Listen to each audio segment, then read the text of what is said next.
Hari ini saya bicara temanya adalah melangkah dengan pasti. Jangan sampai kita mengambil keputusan dengan ragu-ragu, melakukan segala sesuatu dengan ragu-ragu, mempercayai mujizat Tuhan dengan ragu-ragu, mempercayai kebaikan Tuhan dengan ragu-ragu. Kita harus melangkah dengan pasti. Walaupun mungkin masih ada masalah. Walaupun mungkin situasinya lagi tidak mudah. Bisnis lagi sulit, keuangan lagi sulit, segala sesuatu lagi tidak mudah. Tapi kita harus melangkah dengan pasti. Karena orang yang melangkah dengan ragu-ragu itu, dia bisa melangkah sekali ke depan, tapi dia bisa mundur 2 kali ke belakang. Karena dia ragu-ragu kan? Iya kan? Tapi kalau orang ke belakang pasti, walaupun mungkin dia langkah, kemudian dia berhenti, tapi dia melangkah lagi. Nah itu dia melangkah terus dengan pasti. Bahwa di depan, walaupun di depan mungkin ada hal yang tidak mudah, tapi dia terus melangkah. Nah, tapi kalau ragu-ragu, jangan sampai mundur lagi. Atau sembunyi, atau ketakutan. Nah, hal itu bisa terjadi dalam kehidupan kita, saudara. Sebagai anak Tuhan, sebagai orang yang percaya, yang disebut dengan orang yang beriman. Kita bisa pergi menjadi orang yang kalah. Itu yang pernah terjadi kepada seorang anak muda yang bernama Gideon. Dia memang masih muda dan dia suku terkecil di antara bangsa Israel pada waktu itu. Dan orang Israel lagi mengepung mereka. Orang-orang Amalek lagi mengepung mereka. Dan orang Israel lagi dalam ketakutan, termasuk si Gideon itu ketakutan. Dia sembunyi, saudara, karena dia takut kepada bangsa Amalek itu, saudara. Tapi ketika Tuhan jumpai dia, Tuhan bilang, "Hai engkau pahlawan yang gagah perkasa." Padahal dia lagi sembunyi. Padahal dia lagi takut. Tapi Tuhan bilang, "Engkau pahlawan yang gagah perkasa." Loh, padahal pahlawan kok penakut. Pahlawan kok sembunyi. Iya. Tuhan hanya bilang kepada Gideon, "Kamu jangan takut. Kamu adalah pahlawan." Tuhan kasih tahu siapa dia di mata Tuhan. Tuhan kasih tahu Gideon siapa dia di mata Tuhan. Di mata Tuhan, dia adalah pahlawan yang gagah perkasa. Walaupun dia dalam kondisi yang takut, dia merasa rendah diri, tapi bagi Tuhan, dia tetap pahlawan yang gagah perkasa. Perkataan itulah yang mengubah Gideon yang penakut itu menjadi pemberani, saudara. Dia mendengarkan firman dari malaikat itu, mendengarkan perkataan Tuhan dari malaikat itu, mengubah yang penakut itu menjadi pemberani. Dan hanya dengan 300 orang bisa mengalahkan pasukan Amalek yang begitu banyak.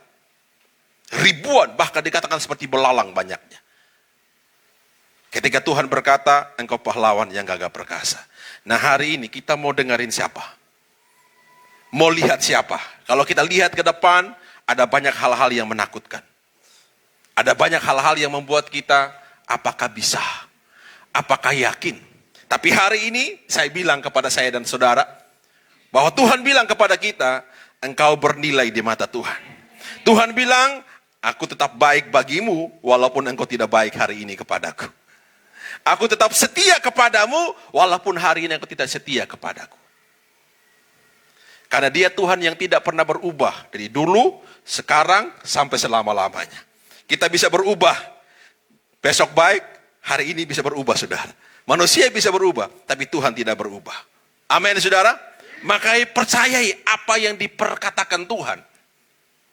Apa yang diperkatakan firman itu yang paling penting dalam kehidupan kita. Jadi ketika kita melangkah dengan pasti. Karena ada firman Tuhan, ada janji Tuhan yang menyatakan bahwa Tuhan menyertai kita. Dia Allah Immanuel, Allah yang menyertai kita. Amin?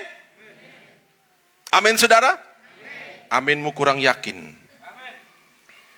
Ya, mari kita buka. Saya tidak bicara mengenai Gideon, tapi saya berbicara mengenai satu orang ini yang bernama Yosua. Yosua pasal 1 ayat 1 sampai ayat yang ke-9. Sesudah Musa hamba Tuhan itu mati, berfirmanlah Tuhan kepada Yosua bin Nun abdi Musa itu demikian. Ayat kedua.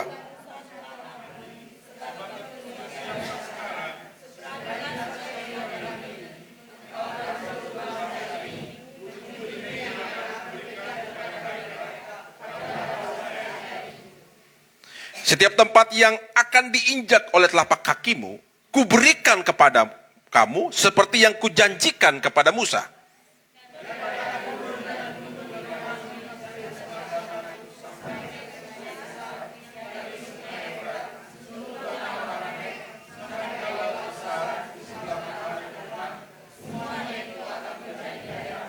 Seorang pun tidak akan dapat bertahan menghadapi engkau seumur hidupmu. Seperti aku menyertai Musa, demikianlah aku menyertai engkau. Aku tidak membiarkan engkau dan tidak akan meninggalkan engkau.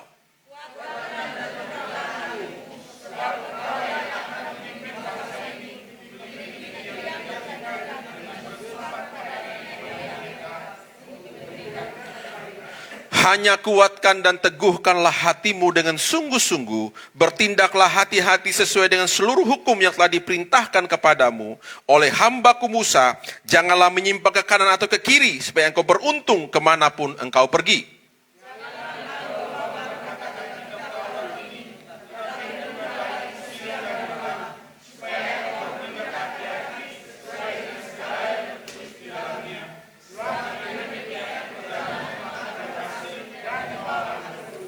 Bukan telah kuperintahkan kepadamu, kuatkan dan teguhkan hatimu. Janganlah kecut dan tawar hati, sebab Tuhan Allahmu menyertai engkau kemanapun engkau pergi. Amin. Saudara, kemarin waktu doa malam sempat saya sharingkan juga kebenaran firman Tuhan ini. Ya, bagaimana Yosua harus memimpin bangsa yang besar ini. Ketika Musa dikatakan Musa abdi Tuhan itu, Musa itu mati saudara, Tuhan memilih Yosua untuk menggantikan Musa. Yosua bukan sebenarnya orang yang takut, bukan seorang penakut. Ya, karena dia orang yang pernah memimpin bangsa itu ketika mereka keluar dari Mesir, ketika mereka menyeberangi laut itu saudara, ketika mereka sampai di seberang, mereka mengalami peperangan yang pertama kali, dan yang memimpin peperangan itu adalah Yosua. Jadi Yosua ini bukan orang yang sembarang, dia seorang panglima perang. Dia memimpin waktu itu mengalahkan Amalek. Kemudian dia juga adalah salah satu pengintai dari 12 pengintai yang diutus oleh Musa untuk mengintai tanah perjanjian itu saudara. Dan dia orang yang berani. Dia orang yang memang sudah punya jiwa leadership, jiwa kepemimpinan. Ya, jadi bukan karena dia hanya seorang abdi Musa, seorang pelayan Musa, tapi memang Tuhan melihat bahwa dia mampu, saudara. Tapi kenapa kalau Tuhan melihat dia mampu, Tuhan bilang kepada Yosua, kuatkan dan teguhkanlah hatimu, sebab engkau akan memimpin bangsa ini memiliki negeri yang kujanjikan. Saya ingin kita melihat bersama-sama ayat ini, saudara.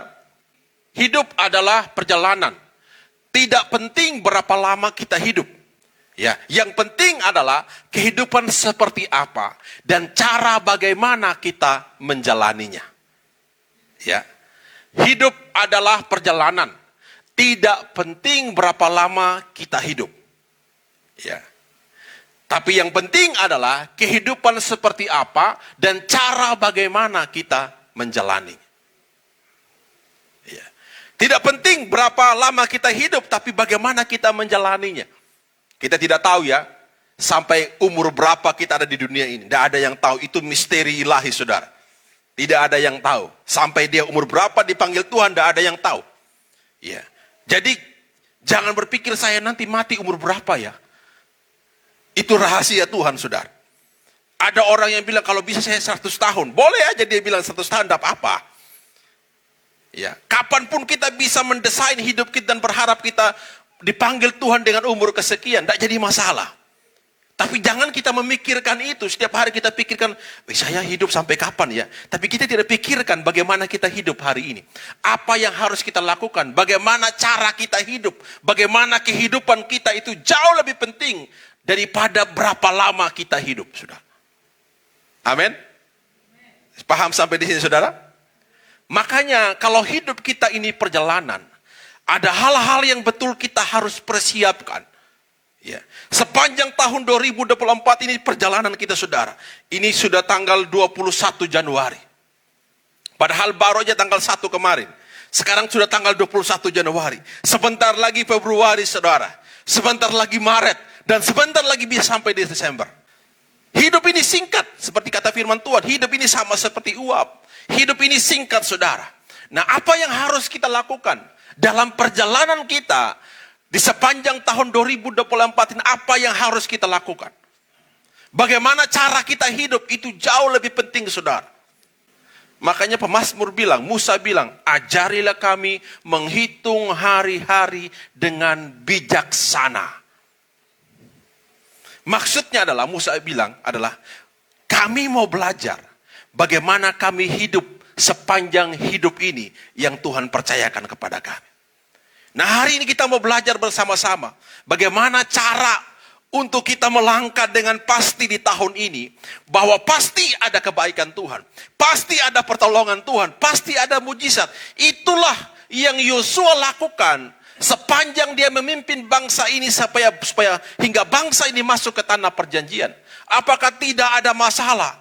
Ada masalah langsung, saudara. Dia baru memimpin. Masalah yang pertama adalah dia harus menyeberangi sungai Yordan. Itu masalah yang tidak mudah, saudara. Yang tidak bisa dipikirkan secara logika manusia bagaimana caranya mengeringkan sungai ini. Tapi dia ingat, waktu dulu ketika mereka keluar dari tanah Mesir, Tuhan buat bisa keringkan laut Teberau, saudara. Dia yakin Tuhan yang sama yang dia sembah, Tuhan yang sama yang menuntun Musa dengan bangsa ini, Tuhan yang sama yang menuntun dia, pasti sungai itu, pasti ada jalan keluar. Tuhan buat kita terbangkah, atau Tuhan buat sungai ini keringkah, atau Tuhan buat cara apapun dia nggak ngerti. Dia hanya mau apa kata Tuhan. Dia tidak mengada-ngada.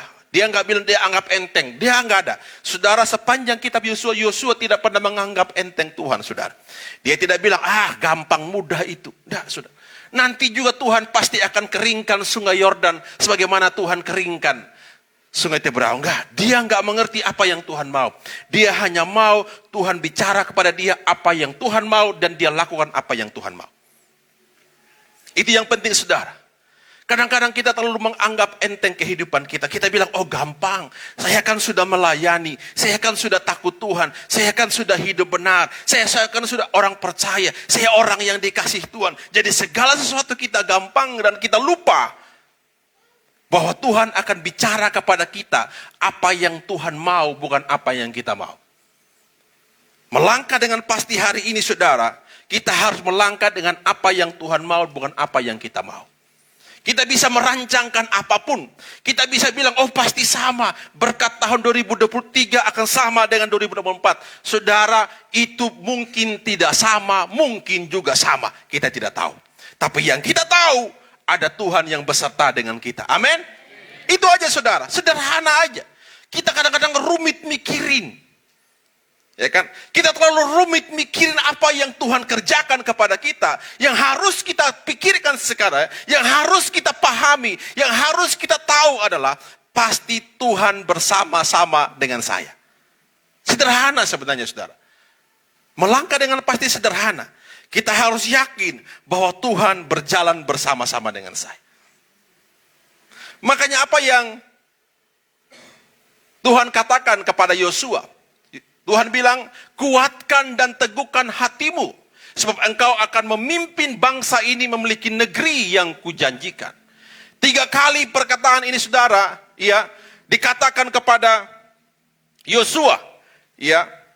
Tuhan perintahkan untuk kuatkan, ya, kuasailah hatimu. Hal yang paling pertama dalam hidup kita, saudara, untuk melangkah dengan pasti adalah melangkah di tahun 2024 ini. Saya percaya ada saudara yang masih bergumul dengan sakit, ada saudara yang masih bergumul tentang pekerjaan, ada saudara yang bergumul tentang usahamu, ada saudara yang bergumul tentang hidupmu. Tapi hal yang paling penting untuk kita bisa melalui tahun ini dengan mudah adalah kita harus belajar menguasai hati kita. Katakan dengan saya, kuasai hati. Kuasai hati. Itu yang dibilang kepada Yosua. Tuhan bilang, kuatkan, kuasai hatimu yang pertama, Yosua. Kendalikan hatimu, Yosua.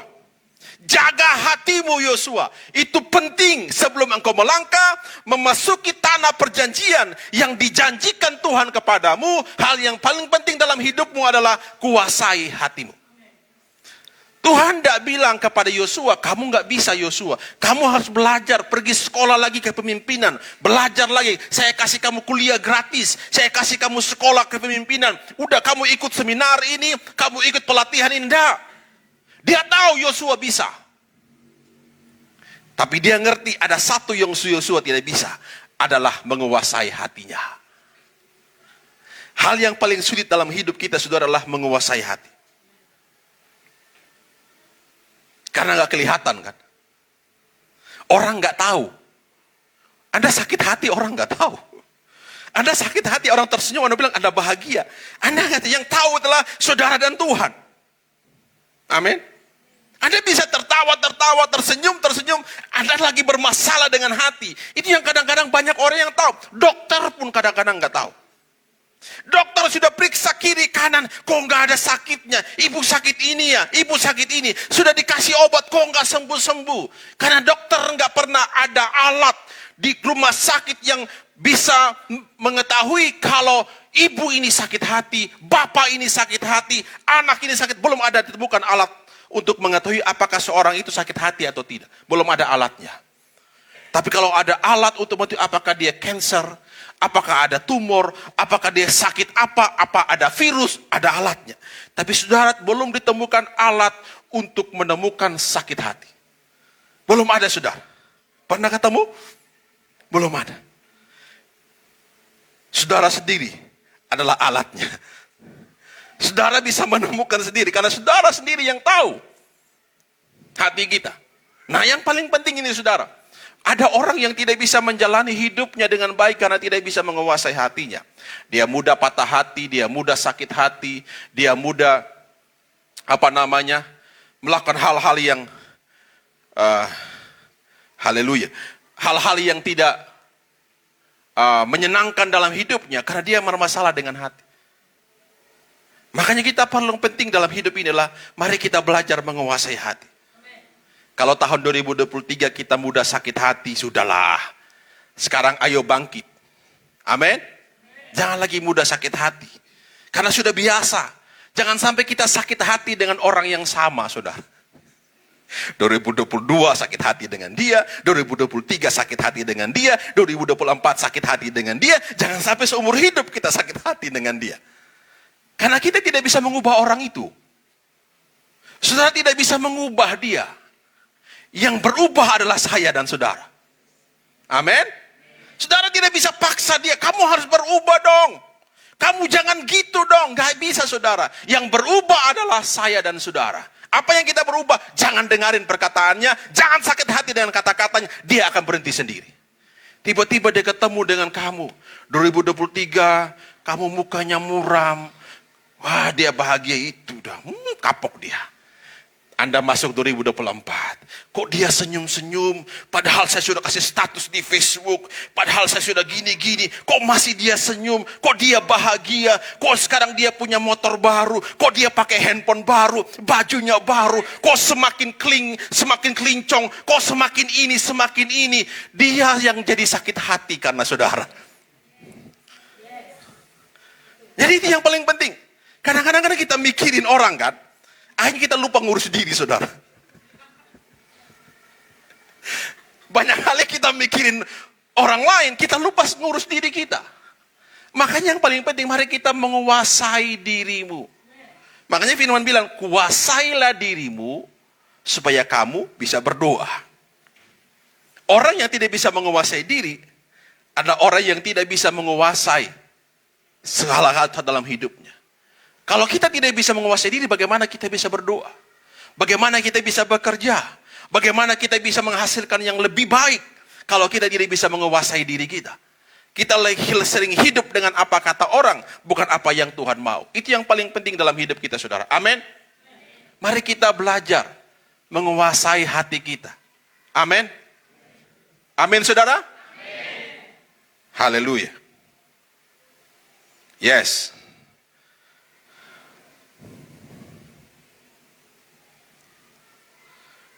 Ayat ini, saudara. Jadilah kuat.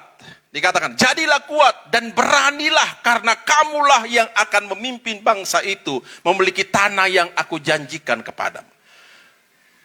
Jadilah kuat dan berani. Dalam hidup kita, saudara, kita harus berani. Katakan dengan saya, berani. Kadang-kadang kita takut duluan, saudara, untuk melangkah. Berani. Ya, berani. Itu paling penting. Jadi kuatkan hatimu, berani. Berani mengambil keputusan. Berani mengambil sebuah langkah yang kadang-kadang orang tidak mau mengambil langkah itu. Ambil langkah itu, saudara. Harus berani. Kadang-kadang kita takut, bisa enggak ya kan? Manusiawi kadang-kadang, saudara. Apakah ini bisa atau gagal atau bisa?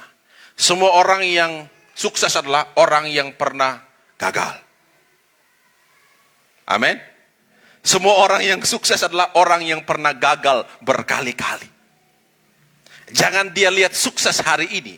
Jangan lihat keberhasilannya hari ini. Jangan lihat bagaimana hidupnya hari ini. Tapi lihat hidupnya sebelumnya. Berapa kali dia gagal. Berapa kali dia mengalami hal yang tidak mudah. Berapa banyak dia mengalami proses. Tapi orang yang sukses adalah orang yang berkali-kali mengalami proses dalam hidupnya. Makanya yang paling penting berani. Berani, saudara. Orang yang sukses adalah orang yang berani mengambil risiko dalam hidupnya. Risiko tidak disukai. Risiko kawannya pergi.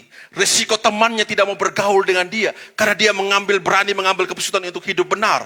Ada orang yang tidak suka bergaul. Jangan bergaul dengan dia. Dia sudah hidup benar hari ini. Tidak apa-apa. Kita bisa kehilangan orang-orang di sekitar kita yang tidak mau kita hidup benar. Tidak apa-apa. Tapi kita tidak pastikan saudara tidak akan kehilangan Tuhan, apalagi kehilangan berkat yang Tuhan janjikan kepada saudara. Amin. Amin. Beri tepuk tangan untuk Tuhanmu. Haleluya. Haleluya. Kalimat ini, saudara, diulangkan 3 kali. Ya. Perkataan jadilah kuat.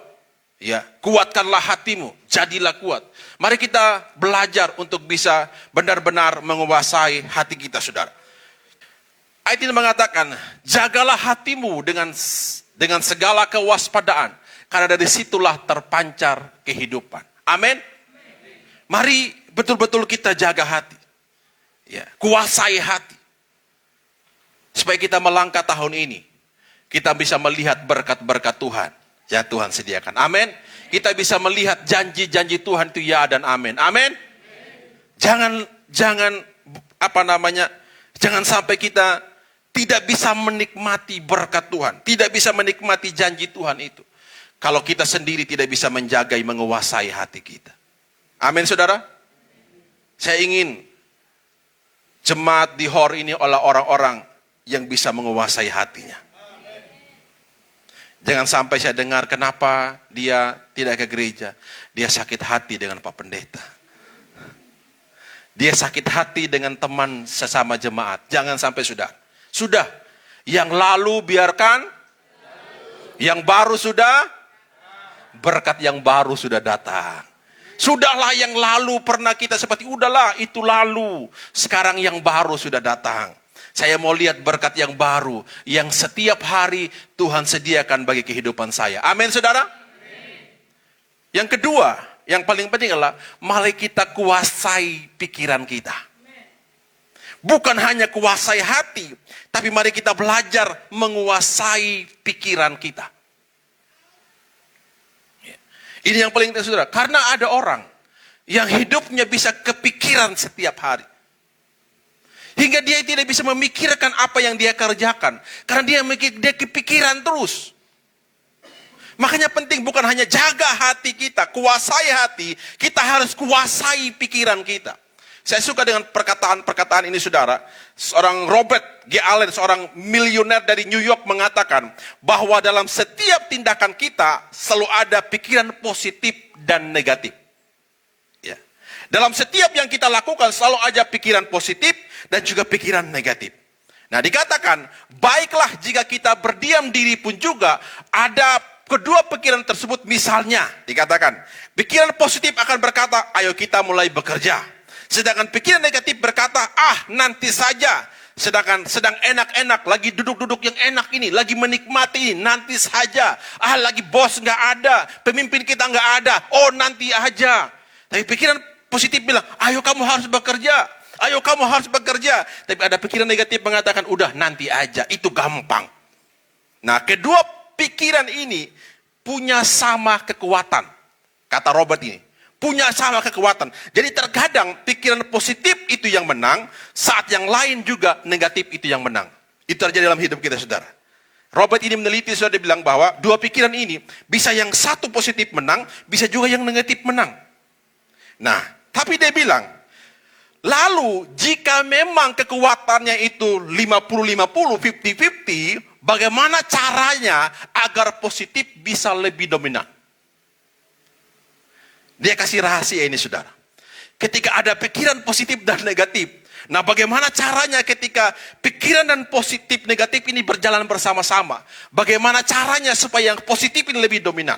Yang negatif bisa bicara, tapi yang positif lebih keras bicaranya. Apa yang dia katakan, saudara? Dia bilang gini, jika memang kekuatannya sama, maka harus ada perangsang dari luar yang bisa mencegahnya. Ketika pikiran negatif keluar, seorang yang Allen ini menggunakan karet gelang, ya, di pergelangan tangan kirinya. Setiap saat ada pikiran negatif sekecil apapun yang melintas di pikirannya, dia langsung menjepret tangannya dengan karet gelang tersebut. Kalau dia berpikiran negatif, dia pakai karet gelang, saudara. Ya. Kalau dia mulai pikiran, dia bilang, oh kamu ini nggak akan sukses. Ayo kamu ini memang, udahlah nanti aja. Dia jepret tangannya pakai karet itu. Cerak. Untuk sadarkan dia, nggak boleh kayak gitu. Nah, setiap dia lakukan seperti ini, saudara, di akhirnya itu muncul dalam alam bawah sadarnya.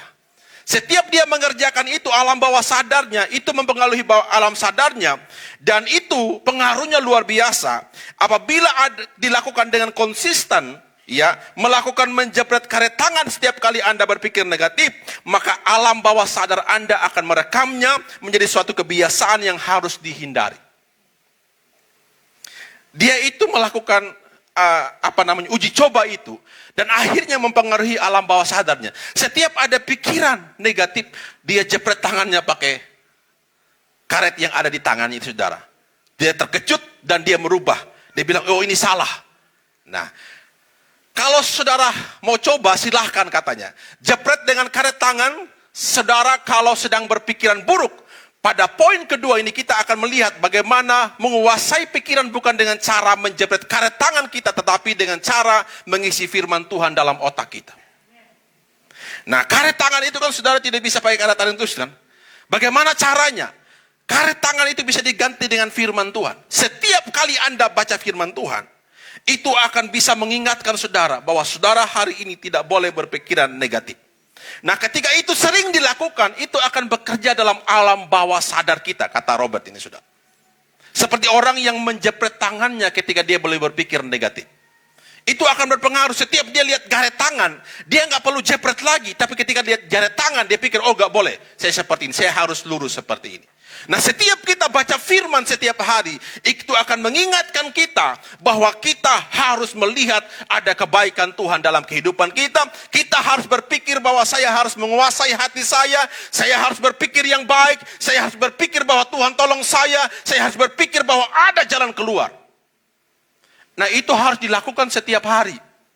Kalau tidak dilakukan setiap hari, tidak akan menjadi kebiasaan. Tapi kalau sudah jadi kebiasaan, itu akan terekam sendiri di bawah alam sadar kita. Setiap kita baca firman Tuhan, akan merubah pikiran kita menjadi yang negatif itu, menjadi dominannya itu menjadi positif. Saudara paham sampai di sini? Mari kita belajar di saudara. Itu aja caranya. Karena dia bilang, dalam hidup kita pasti ada yang negatif, pasti ada yang positif. Nah, bagaimana bisa mengalahkan yang negatif adalah kita harus melakukan sesuatu kebiasaan yang menolong kita hingga kita selalu berpikir positif. Isi dengan apa? Dengan firman Tuhan. Makanya dikatakan oleh seorang Marcus Aurelius mengatakan, salah seorang pemikir besar mengatakan, kehidupan seseorang adalah apa yang dibuat oleh pikirannya. Kehidupan seseorang adalah apa yang dibuat oleh pikirannya. Ralph Emerson mengatakan manusia adalah apa yang ia pikirkan sepanjang hari. Kalau saudara berpikir negatif sepanjang hari, maka hasilnya pasti akan negatif. Tidak ada yang negatif itu hasilnya positif, tidak ada. Kalau saudara berpikir positif setiap hari, maka hasilnya pasti akan positif. Jelas. Apa yang kita pikirkan itu membawa kehidupan kita setiap hari. Apa yang saudara pikirkan menjadi seperti itulah saudara setiap hari. Makanya cara mengalahkan pikiran negatif itu saudara. Cara mengalahkan hanya dengan apa? Merenungkan firman Tuhan itu siang dan malam. Itu pesan yang disampaikan Tuhan kepada Yosua. Renungkanlah firman Tuhan itu siang dan malam supaya engkau berhasil. Karena pasti akan menghadapi masalah. Pasti ada pikiran yang negatif, pasti. Pasti ada orang yang berbicara buruk, pasti. Pasti ada orang yang tidak menyenangi dia, pasti. Pasti ada orang yang tidak suka dengan kita, pasti saudara. Pasti ada orang yang berpikir, yang berusaha menjatuhkan kita, berusaha supaya kita tidak berhasil, itu ada saudara. Tapi bagaimana cara bisa mengalahkan pikiran-pikiran itu? Pikiran-pikiran akhirnya kita terganggu dengan orang-orang yang seperti itu adalah baca firman Tuhan. Setiap engkau baca firman Tuhan, engkau ubah yang negatif itu jadi positif. Engkau berkatakan, saya percaya firman-Mu Tuhan. Hari ini saya berjalan dengan Tuhan. Saya percaya bahwa firman-Mu ya dan amin. Bahwa Tuhan menyertai saya. Saya harus hidup benar di dalam Tuhan. Amin saudara. Makanya kuasai pikiran kita. Caranya apa? Diisi dengan firman Tuhan. Saudara, saya dan istri itu punya beberapa yang lalu istri saya Ibu Gembala kasih saya download Alkitab yang punya bisa audio. Ya. Itu Alkitab yang bisa audio. Pinjam dulu Ibu Gembala. Nah, ini saudara bisa download, ini namanya Holy Bible, ya. Ini di sini saudara. Nah, Alkitab ini saudara, kalau saudara mungkin kesulitan, saudara bisa mendengarkan. Yosua pasal 1. Ya. Jadi saudara tinggal klik aja gini, saudara dengarin. Sambil masak bisa dengarin. Sambil di mobil bisa dengarin. Sambil nyetir bisa dengarin. Ya. Sambil tidur saudara. Kadang-kadang Ibu Gembala sambil tidur dinyalakan. Kami dengarin. Kadang baca. Ini download aja di aplikasi Holy Bible. Namanya itu. Download aja. Saudara akan dengarin ini. Mudah sekali saudara. Ya. Setiap hari. Ya. Sudah dengarin itu, ya, itu menolong kita. Apa yang kita dengarkan itu mempengaruhi kita. Dengarkan itu, saudara sambil masak, saudara sambil kerja, saudara sambil apapun, saudara sambil dengarin itu. Itu menolong kita mengalahkan pikiran-pikiran yang negatif itu. Amin, saudara. Itu secara sederhana. Ketika saudara sulit untuk membaca, apalagi saudara yang matanya mulai sulit baca, ya, itu pakai itu aja. Saya juga saudara, saya punya masalah dengan mata. Jadi saya itu rabun dekat sekarang. Ya, tidak bisa baca itu dekat saudara. Kalau baca ini nggak bisa, saya harus lebih jauh gini. Ya, siapa yang seperti saya saudara? Ya, kadang-kadang saya diolok-olok sama Ibu Gembala saudara. Ibu Gembala itu kamu sudah tua. Dulu masih bisa masukin jarum itu di benang, benang di jarum. Sekarang udah nggak bisa saudara. Kadang-kadang baca sesuatu itu saya harus gini-gini dulu saudara. Nah, baru bisa baca. Nah, kadang-kadang kita perlu, saudara yang mungkin kesulitan cari kacamata di mana, sudah nggak ketemu, saudara udah marah. Saya taruh di sini, kok di sini disimpan, nggak jadi baca Alkitab. Play aja itu, dengarin saudara. Kadang saya dengarin, duduk saya dengarin. Saudara bisa ngapain pun, lakukan, dengarkan. Itu kalau saudara dengarkan, ya, itu masuk ke telinga saudara, itu akan mempengaruhi pikiran saudara. Jangan hanya dengarkan lagu, oke, yes, gas, gas, gas, gas. Jangan, kan lagu TikTok itu kan, gas, gas, gas. Jangan dengarin itu juga saudara. Ya, harus punya kebiasaan dengarkan itu saudara. Ya, saya bersyukur itu juga saudara. Ternyata Alkitab itu menolong, ada sering ada perkataan-perkataan, ada firman Tuhan setiap hari yang kita bisa perkatakan dengan firman Tuhan itu. Kita bisa buat jadwal pembacaan Alkitab lewat aplikasi itu. Itu suaranya, pengisi suara itu ternyata baru kami tahu, saya dan istri tahu itu ternyata teman kami dulu waktu kami di radio. Itu pengisi di Perjanjian Lama. Itu siapa? Ya, Pak Tutu namanya. Itu dulu manajer HRD saya, di tempat saya dan istri dulu bekerja di sebuah yayasan. Kemudian ada satu yang perjanjian baru itu Itu salah satu manajer di sebuah radio di Tangerang, Jakarta, itu teman saya. Saya berdoa, oh ternyata mereka pengisi acaranya. Ya, pengisi suaranya. Itu bagus sekali, intonasinya dia baca bagus sekali. Itu menolong, saudara. Untuk kita bisa mengalahkan. Kalau lagi kesal sambil bawa mobil, Om Lip ya, lagi bawa mobil, dengar itu. Telepon Bu Yusi nggak dengar, dengarin itu. Jangan dengarin suaranya, dengarin itu. Saya kemarin, tiba-tiba ibu gembala lagi WA, satu orang bapak. Ya. Dia bilang, maaf ibu gembala, saya ini tidak datang karena saya ada lagi antri gitu. Tiba-tiba saya di rumah dapat sambutan hangat. Saya nggak ngerti apa itu sambutan hangat, saudara. Ternyata sampai di rumah dapat sambutan hangat dari istri. Ternyata dia punya bahasa itu. Ternyata istri marah itu sambutan hangat bagi dia. Kadang-kadang sambutan hangat itu bikin kacau pikiran. Jadi kadang-kadang kita perlu dengar firman Tuhan. Amin, saudara. Sederhana, ya. Saudara yang, ini firman Tuhan di mana? Balas yang ibu-ibu, tolong bantu suami di handphonenya itu kalau ada aplikasi yang tidak penting dihapus aja, ganti dengan aplikasi Alkitab itu ya. Kalau nggak tahu nanti ibu gembala akan share di grup itu, ya. Itu aplikasinya, saudara bisa download itu, saudara bisa mendengarkan itu dimanapun, ya saudara bisa mendengarkan itu. Itu menolong saudara untuk kita bisa menguasai pikiran kita. Yang terakhir saudara, yang perlu kita belajar dalam hidup itu adalah, mari kita menguasai tindakan kita. Bukan hanya menguasai hati, menguasai pikiran, menguasai tindakan kita. Hati-hati saudara. Kadang tindakan kita itu bisa membahayakan hidup kita. Apalagi ketika kita melakukan dengan hati yang tidak beres. Dengan pikiran yang tidak beres. Kita bisa bertindak bodoh saudara. Dan ujung-ujung kita bisa masuk penjara karena tindakan yang salah. Ya, apalagi ketemu di jalan, lagi bawa motor, bawa mobil, orang langsung nyalip begitu kan. Saudara bisa marah, turun buka pintu langsung klak satu kali. Pukul sih enggak apa-apa. Dia berdarah, lapor polisi, selesai kita. Selesai saudara. Tetap kita salah. Ya kan? Pukul orang soalnya. Walaupun dia nyalip saudara, enggak apa-apa, itu dalam perjalanan gitu. Enggak bisa. Polisi tidak akan membenarkan saudara gara-gara dia salip saya, Bapak polisi, saya pukul dia. Tetap saudara salah. Karena saudara sudah melukai orang. Apapun itu alasan kita, tetap salah. Yang kita harus bisa adalah menguasai tindakan kita. Bagaimana caranya? Kuasai hatimu, kuasai pikiranmu, maka engkau bisa menguasai tindakan.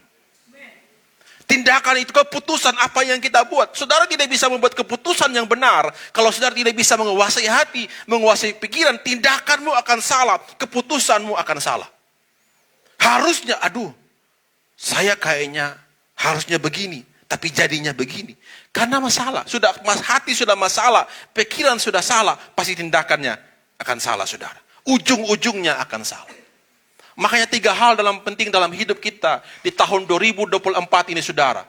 Adalah yang pertama, kuasai hati. Yang kedua apa? Yang ketiga apa? Apa yang pertama? Suara sudah lebih keras. Apa yang pertama? Yang kedua? Yang ketiga? Kuasai hati, kuasai pikiranmu, kuasai tindakan. Amin. Maka apapun yang kau berbuat akan berhasil. Jangan hanya baca firman Tuhan dan mengatakan amin. Apapun yang kau perbuat jadi berhasil. Amin. Tapi tidak bisa menguasai hati, tidak bisa menguasai pikiran, tidak bisa menguasai tindakan, tidak akan pernah terjadi. Firman itu tidak akan pernah terjadi yang mengatakan apapun yang kau perbuat itu berhasil. Kalau engkau tidak bisa menguasai hatimu, tidak bisa menguasai pikiranmu, apalagi bagaimana mungkin engkau bisa menguasai tindakan. Mari kita belajar bersama-sama saudara. Saya berharap ketiga hal ini menolong kita. Amin saudara. Menolong saya dan saudara. Memang tidak mudah, tapi mari kita belajar dari hari ini. Kalau ada kita yang masih bermasalah dengan hati kita, mari kita belajar. Udah. Kalau kita masih mengaruh dengan pikiran-pikiran kita, sudah. Maka jangan dengarkan hal-hal yang buruk. Dengarkan firman, saudara. Sekarang kan itu kita banyak sekali hal-hal yang buruk yang kita bisa dengar, saudara. Inilah. Betul-betul mengganggu pikiran kita.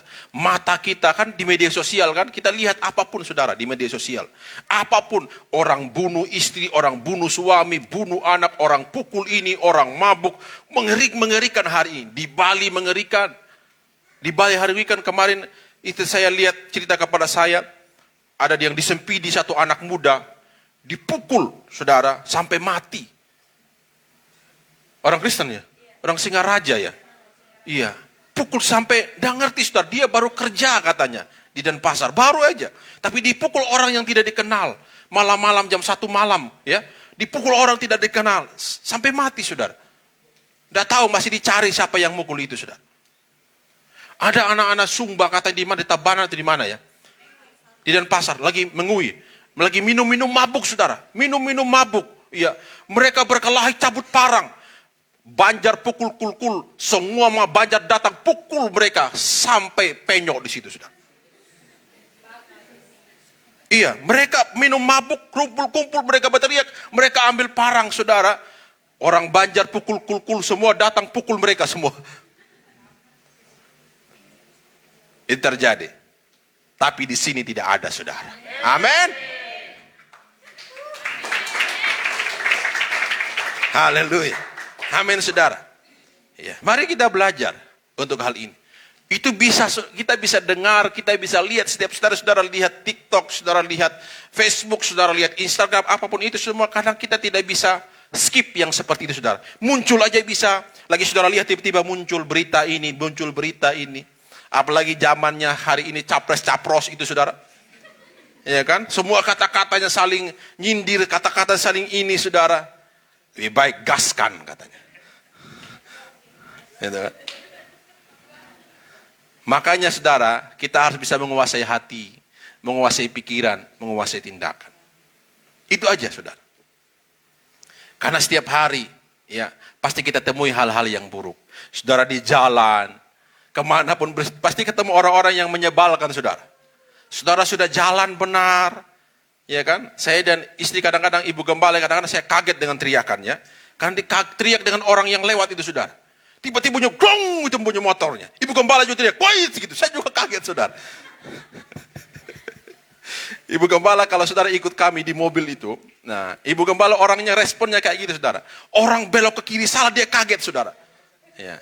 Bahaya, saudara. Ya, makanya kadang-kadang kita jumpa dengan orang-orang yang menyebalkan itu di jalan, saudara. Tapi saya harus belajar menguasai hati, menguasai pikiran. Saya bisa buka kaca langsung teriak, saya bisa ngomong kata yang kasar, bisa aja kan? Kalau saya nggak menguasai hati, menguasai pikiran, bisa aja, saudara. Saya bisa turun dari mobil bilang, hai kamu siapa? Bisa aja. Tapi saya belum pernah lakukan, saudara. Saya masih takut. Itu tidak terjadi, saudara. Karena itu bisa terjadi, saudara. Makanya mari kita belajar. Jangan sampai kita sudah hidup baik, gagal karena kita bertindak yang bodoh. Padahal kita punya pekerjaan yang baik, semuanya baik. Karena kita tersinggung dalam pekerjaan kita, kita bilang saya keluar saja. Kan tersinggung, saudara. Keluar. Jangan pernah keluar dari pekerjaanmu karena tersinggung. Kalau engkau keluar, keluarlah baik-baik. Selesaikan dulu, saudara. Karena pasti ketika engkau bekerja di tempat yang baru, engkau juga pasti tersinggung dan keluar lagi. Belajar, saudara. Bekerja yang baik, keluarlah baik-baik. Itu namamu akan baik-baik terus. Orang akan pikir kalau nggak ada dia nih nggak enak. Coba dia ada. Tapi ketika saudara keluar dengan sakit hati, keluar dengan tersinggung, saudara pergi kemanapun saudara bekerja, saudara akan tersinggung. Saya ingat dengan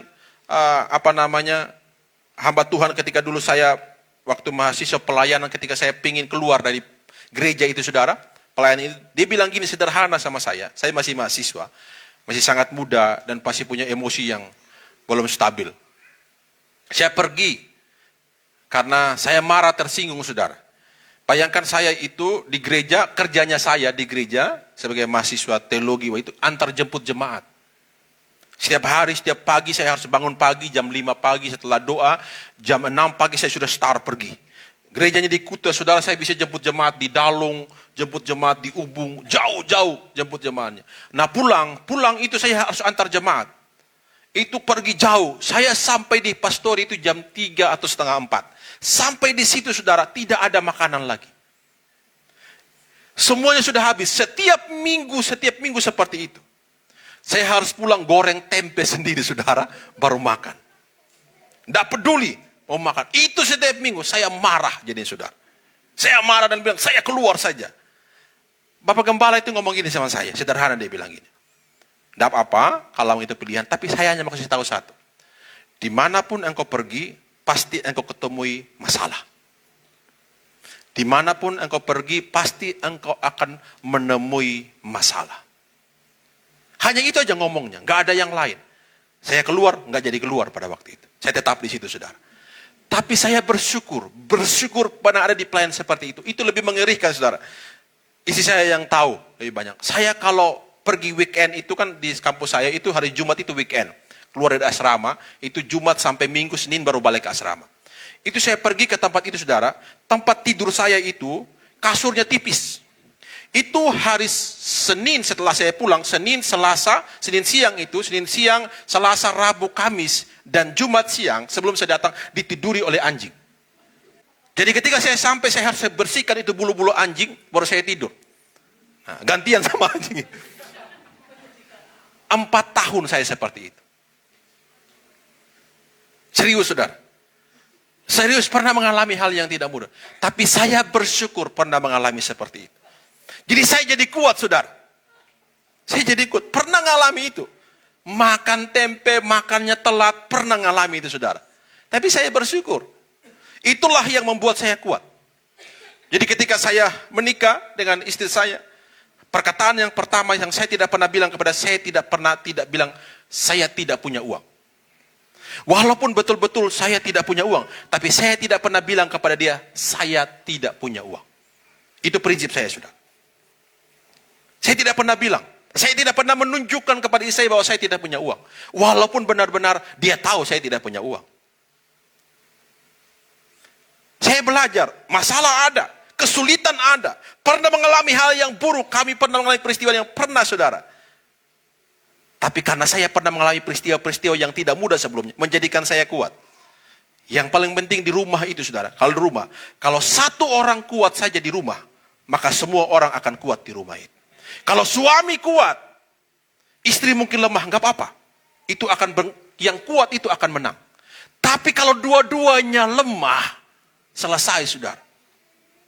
Saya bilang satu tidak punya uang, satu istri bilang nggak punya uang, selesai hidup. Harus ada yang satu yang kuat. Kalau suami nggak kuat, istri harus kuat. Istri harus bilang, ayo bisa, ayo bisa. Kadang-kadang saya juga pernah mengalami hal seperti saudara. Waktu dalam pekerjaan di yayasan kami kadang-kadang tapi istri saya saya bilang dia lebih kuat. Dia bilang nggak apa-apa, pasti bisa, pasti bisa. Saya juga jadi kuat. Ketika dia lemah dia bilang saya pasti bisa. Dia juga jadi kuat. Sederhana saudara. Itu dalam kehidupan kita terjadi seperti itu. Jadi yang paling penting adalah mari kuasai hatimu, kuasai pikiranmu dan kuasai tindakan. Mari kita bangkit berdiri bersama-sama.